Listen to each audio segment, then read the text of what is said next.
So hello guys, তোমাদের West Bengal joint entrance এক্সামের result বার হয়ে গেছে এবং তোমরা এখন ওয়েট করছো কাউন্সেলিং প্রসেস কিভাবে হবে, counselling processes choice filling, seat allotment এবং সাথে সাথে আরও নানা রকম ডকুমেন্টস রিকোয়ার্ড, এরকম নানা রকম কোশ্চেন তোমাদের মাথার মধ্যে ঘুরঘুর করছে। সো সেই ব্যাপার নিয়ে এই ভিডিওটিতে আমি সম্পূর্ণ এক্সপ্লেন করব।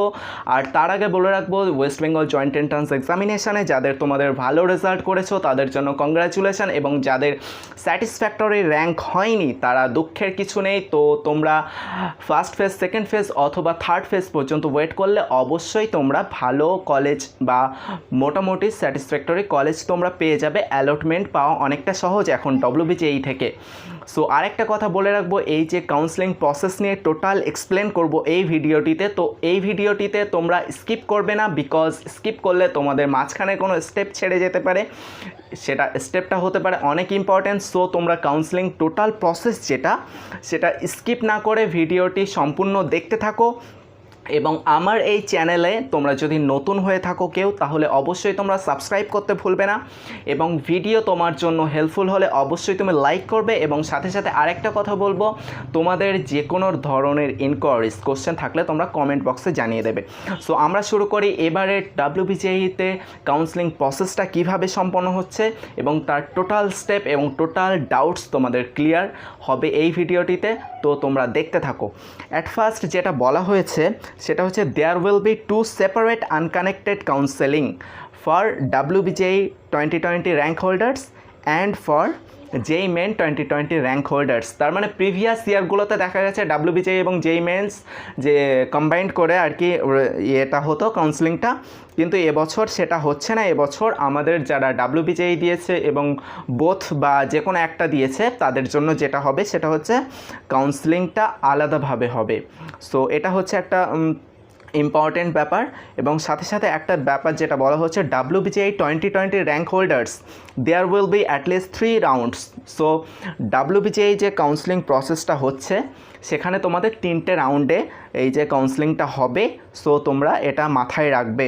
Residual vacancy report will be generated at the end of each round, মানে প্রত্যেকটা রাউন্ডের পর কতটা ভ্যাকেন্সি থাকছে, কতটা ফিল আপ হয়েছে, সেটা তোমাদের রিপোর্টটা তোমাদের দিয়ে দেওয়া হবে। আরেকটা এবারের ক্ষেত্রে একটা নিউ আপডেট যেটা তোমাদের অনেকের ক্ষেত্রে হেল্পফুল হবে বলে মনে হচ্ছে, সেটা হচ্ছে fresh candidates can register at the beginning of each round.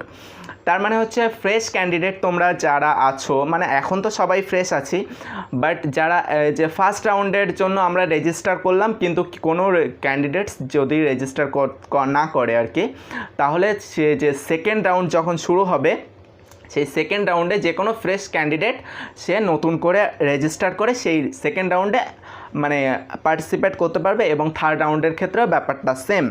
So বুঝতেই পারছো। আর একটা ব্যাপার যেটা বলা হচ্ছে, vacant seats under any of the reserved categories, that is SC, ST, OBC, OBCB and PWD shall not be converted to general or unreserved category in any round of counselling. তার মানে প্রত্যেকটা কাউন্সেলিংয়ের ক্ষেত্রে তোমাদের দেখা যাচ্ছে যে রিজার্ভড ক্যাটাগরিদের যে সিটগুলো আছে SC, ST, OBC, সেগুলো তোমাদের জেনারেল যে সিট তাতে রূপান্তরিত হচ্ছে না। তার মানে ওদের জন্য একসাথে সংরক্ষিত থাকছে এবং সেটা রূপান্তর হতে পারে হয়তো লাস্ট রাউন্ডের দিকে। আর এই যে ব্যাপারটা, এটা TFW-তেও সেম, অর্থাৎ 5% যে TFW সিট অনেক কলেজে থাকে, সেই যে সিটগুলো সেটা জেনারেল সিট হবে না ফার্স্টের দিকে। আরেকটা ব্যাপার যেটা, WBJEE কাউন্সেলিংয়ের জন্য তোমাদের কোনো রকম ফিস লাগছে না, অর্থাৎ WBJEE এবারে যে কাউন্সেলিং প্রসেসটা হচ্ছে সেটা ফ্রি অফ কস্ট হচ্ছে। বাট JEE মেন্স নিয়ে যে কাউন্সেলিংটা হবে বা national aptitude test for architecture, that is called ন্যাটাদের জন্য তোমাদের যে ব্যাপারটা হচ্ছে সেখানে 500 টাকা মানে তোমাদের কাউন্সেলিং এর জন্য লাগছে। সো বুঝতেই পারছো ব্যাপারটা। আরেকটা ব্যাপার এখানে বলতে হবে, সেটা হচ্ছে তোমাদের যে রেজিস্টার করার সময় ফার্স্টেই তোমাদের ব্যাংক ডিটেলস তোমাদের দিয়ে দিতে হবে, বিকজ এনি কেস অফ যদি রিফান্ডের কোনো ব্যাপার চলে আসে তাহলে তোমাদের সেই ব্যাংকের তোমাদের ফিসটা রিফান্ড করা হবে, বা যতটা তুমি টাকা পে করেছো সেটা রিফান্ড করা হবে। এরপরে মোস্ট ইম্পর্ট্যান্ট যে ব্যাপারটা, তোমাদের অনেকেরই কোশ্চেন থাকে, candidates must also upload following scanned PDF format will be accepted unless required documents are uploaded. So যেটা বলা হচ্ছে সেটা হচ্ছে অল র্যাঙ্ক হোল্ডার্স প্রত্যেকের ক্ষেত্রে তোমাদের 10th অ্যাডমিট কার্ড বা বার্থ সার্টিফিকেট বার্থ যে হিসেবে প্রুফ অফ বার্থ ডেট তার জন্য তোমাদের এটা প্রত্যেককে তোমাদের আপলোড করতেই হবে WBJEE-তে। তার মানে first of all date of বার্থের জন্য অ্যাডমিট কার্ড অফ ক্লাস 10, তারপর 10th মার্কশিটটা লাগছে, প্রত্যেকের জন্য লাগছে, তারপর 12-এর মার্কশিট লাগছে, আর মানে ওয়েস্ট বেঙ্গলের যারা আছো তাদের জন্য ডমিসাইল সার্টিফিকেট লাগবে, SC ST OBC যে রেসপেক্টিভ ক্যাটাগরি তাদের জন্য রেসপেক্টিভ ক্যাটাগরি সার্টিফিকেটগুলো অবশ্যই প্রোভাইড করতে হবে, অর্থাৎ আপলোড করে দিতে হবে। তুমি যখন কাউন্সেলিং প্রসেস স্টার্ট করবে PWD এবং TFWর ক্ষেত্রেও ব্যাপারটা সেম, অর্থাৎ TFWতে তোমার ইনকাম সার্টিফিকেটটা আপলোড করতে হবে। তার মানে বুঝতেই পারছো ব্যাপারটা কিভাবে চলবে। এবং সাথে সাথে এবারে যে একটা ইম্পর্টেন্ট আপডেট সেটা হচ্ছে 70,000 common service centre across the state of West Bengal for online registration has been established. So তোমাদের জন্য তোমরা যে কম্পিউটারে বা ডেস্কটপ বা ল্যাপটপ যদি তোমাদের বাড়ি না থাকে, অথবা তুমি যদি মনে করো তুমি তোমার যে এই কাউন্সেলিং প্রসেসটা নিজে বা বাড়ি থেকে করতে তোমার পসিবল হচ্ছে না, তো তোমাদের জন্য 17,000টা যে সেন্টার করা হয়েছে সেগুলো common service centre for WBJEE counselling. সেখানে তোমরা নিয়ারেস্ট কাউন্সেলিং যেটা সেখানে তোমরা ভিজিট করে সেখান থেকে তোমাদের WBJEE কাউন্সেলিং করতে পারো। এবং এই যে লিস্ট বা কোন জায়গায় যে CSC বা কমন সার্ভিস সেন্টার যেটা দেয়া হয়েছে সেটা তোমাদের লিস্ট তোমরা WBJEE অফিসিয়াল ওয়েবসাইট থেকে অবশ্যই পেয়ে যাবে, অবশ্যই তোমরা ভিজিট করতে ভুলবে না। এবং সাথে সাথে আর একটা ব্যাপার সেটা হচ্ছে ডকুমেন্ট ভেরিফিকেশন। তা এখানে এবারের যে ব্যাপারটা, candidates need not visit any reporting centre for document verification. So তোমাদের ডকুমেন্ট ভেরিফিকেশনের জন্য তোমাদের কোনো রকম যে রিপোর্টিং সেন্টারে ভিজিট করতে হবে না। এবারের যে ডকুমেন্ট ভেরিফিকেশানটা হবে সেটা বাই ভার্চুয়াল রিপোর্টিং সেন্টার্স, মানে ভার্চুয়াল রিপোর্টিং সেন্টার অনলাইনেই তোমাদের ব্যাপারটা হয়ে যাবে। সো বুঝতেই পারছো। তারপর বলা হচ্ছে if one or more documents are rejected candidate will receive a message and he or she can log in and view the reason of rejection. তার মানে তোমাদের যদি কোনো রকম ডকুমেন্টস রিজেক্ট হয়ে যায়, কেন রিজেক্ট করা হলো বা তোমাদের আপলোডেড যে ডকুমেন্ট কেন রিজেক্ট করা হলো তার কারণটা জানতে পারবে। তোমরা অবশ্যই WBJEE বোর্ডের থেকে সাহায্য পেতে পারো। এবং কোনো ডকুমেন্ট যদি ইলিজিবল মনে হয় তাহলে তোমাকে একটা SMS দেওয়া হবে এবং বলা হবে যে এটা রিআপলোড করতে, অর্থাৎ ওদের যে ফরম্যাট বলে দেওয়া হয়েছিল সেটা তোমাদের মেনশন করিনি আমি, অলরেডি করা উচিত ছিল। সেটা হচ্ছে 150 DPI PDF ফরম্যাটে তোমাদের যে ডকুমেন্টগুলো তোমাদের আপলোড করা হবে। এখন যদি তুমি ইমেজ ফরম্যাট বা অন্য কোনো ফরম্যাটে যদি PNG-তে তুমি যদি করে দাও তাহলে তোমাদের সেক্ষেত্রে ক্যান্সেল হতে পারে, অথবা রিআপলোডের জন্য তোমাদের SMS আসতে পারে। সো বুঝতেই পারছো এবারে ডকুমেন্ট ভেরিফিকেশান সেটা কিভাবে হবে, বাই ভার্চুয়াল রিপোর্টিং সেন্টার। বুঝতেই পারছো অনলাইনে ব্যাপারটা হয়ে যাবে। এরপরে আসছে চয়েস ফিলিং ব্যাপারটা দেখো। চয়েস ফিলিং হচ্ছে তোমাদের চয়েস করতে হবে তোমরা কি ইনস্টিটিউশন পড়বে, কি ইনস্টিটিউশনে কি ব্রাঞ্চ নিতে চাচ্ছ সেটা। এবং তোমরা যদি তোমাদের মধ্যে যারা TFW বা রেসপেক্টিভ কোনো যদি ক্যাটাগরি থাকে তোমাদের মধ্যে, সেক্ষেত্রে তোমাদের TFW মেনশন করে তোমাদের সেখানে চয়েস ফিলিংটা করতে হবে। এবং চয়েস ফিলিংটা করতে হবে ইন অর্ডার অফ প্রিফারেন্স। তুমি যেটাকে বেশি প্রিফার করছো সেটা তোমার ফার্স্টে রাখতে হবে, তারপর এইভাবে নিচে রাখবে। সাপোজ তুমি এক কথাই বলবো যে তুমি যেটাই চান্স পাচ্ছ না বা পাবে না বলে মনে হচ্ছে, কিন্তু অল্প পাবে বলে মনে হচ্ছে, সেটা তুমি ফার্স্টে রাখবে। এবং শিওরিটি যেগুলো তুমি শিওর পাবে এবং যেটা তোমার সেগুলো নিচে রাখবে। কারণ দেখা যাচ্ছে মেনলি যেটা হয় সেটা হচ্ছে যেটাই পাবো না সেটা ভালো, বা ভালো ইনস্টিটিউশন হয়, আর যেটাই শিওর পাচ্ছ সেটা মেনলি যেটা হয় যে একটু হয় চয়েসের ওপর অবশ্যই ভ্যারি করে, কিন্তু এটা দেখা গেছে।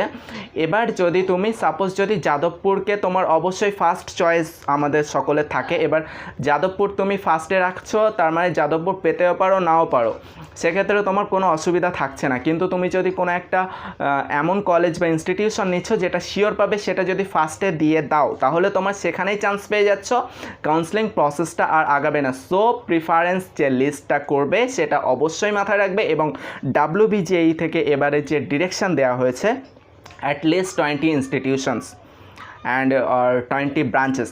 সো তোমরা বুঝতে পারছো যে কমপক্ষে তোমাদের 20টা ইনস্টিটিউশনকে বলা হচ্ছে যাতে তোমরা এটা নিয়ে করতে পারো, কারণ 2-5টা করেছো, তারপর র্যাঙ্কটা যদি একটু বেশি থাকে বা কোনো রকম প্রবলেমের জন্য তুমি যদি না পেতে পারো তাহলে তোমাদের ভবিষ্যতে প্রবলেম হতে পারে।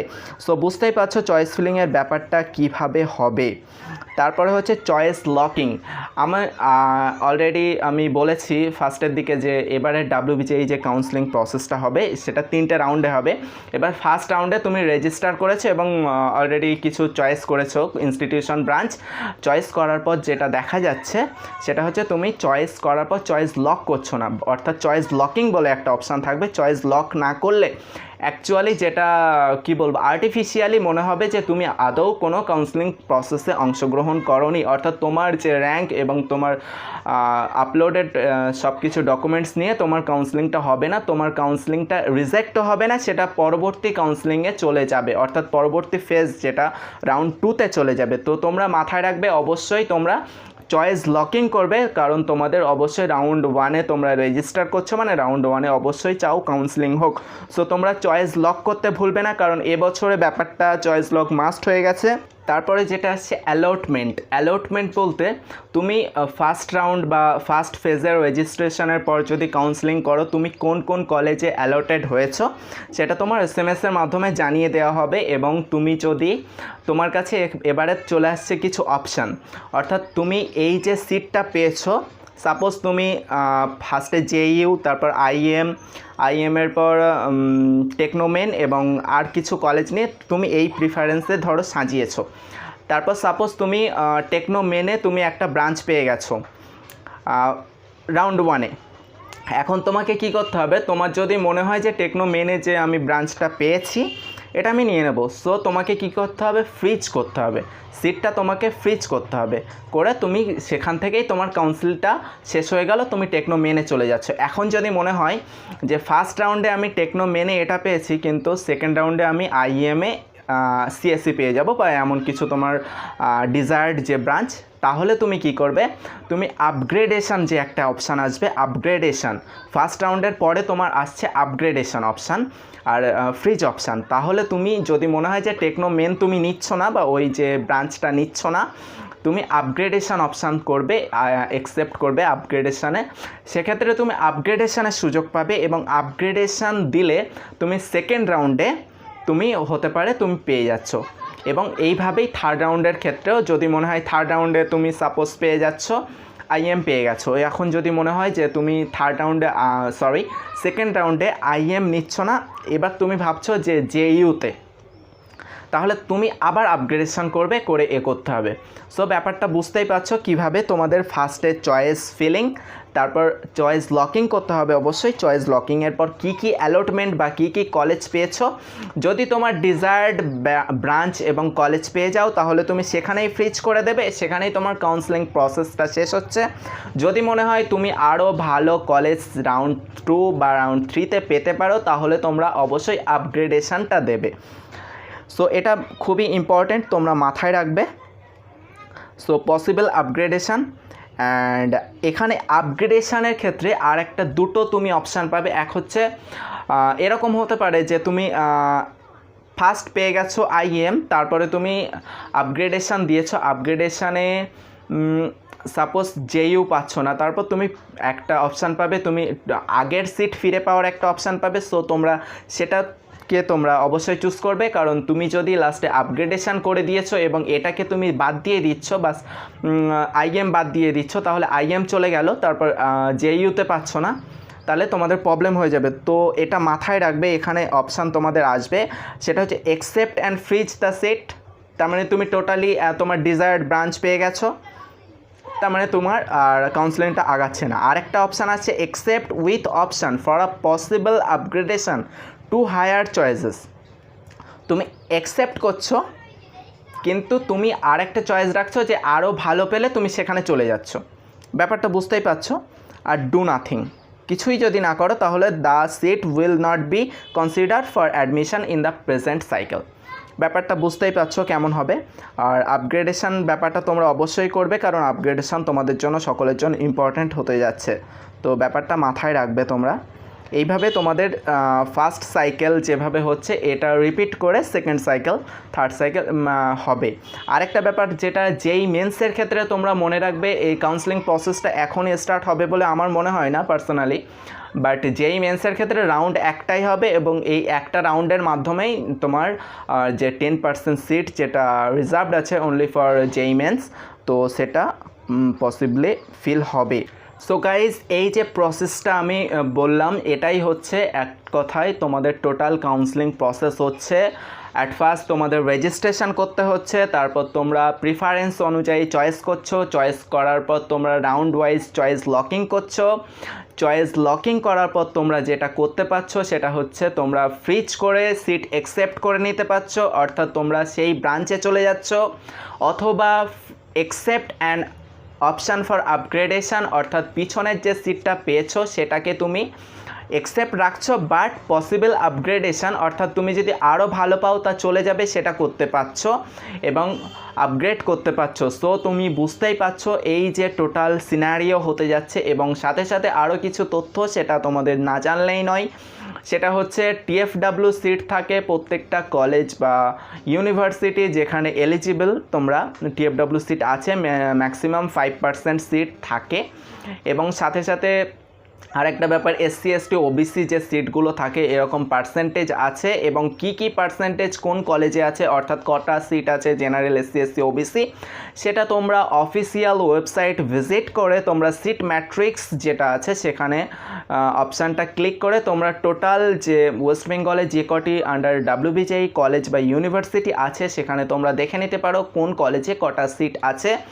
এবং তোমাদের এরপরও যদি কিছু ডাউট থেকে যায় তো তোমরা অবশ্যই কমেন্ট করে জানাবে, আমি তোমাদের সলভ করার চেষ্টা করব, কারণ তোমার কি ডাউট তোমার মনে আছে আর আমি তো বুঝতে পারছি না, সব বিষয়ের ওপর ভিডিও করতে পারছি না, তোমাদের ডিফারেন্ট ডাউট ডিফারেন্ট ইনকোয়ারিজ থাকছে। সো তোমাদের ডাউটগুলো তোমরা অবশ্যই তোমরা কমেন্ট করে জানাবে, আমি তোমাদের সব ডাউট সলভ করার ট্রাই করব।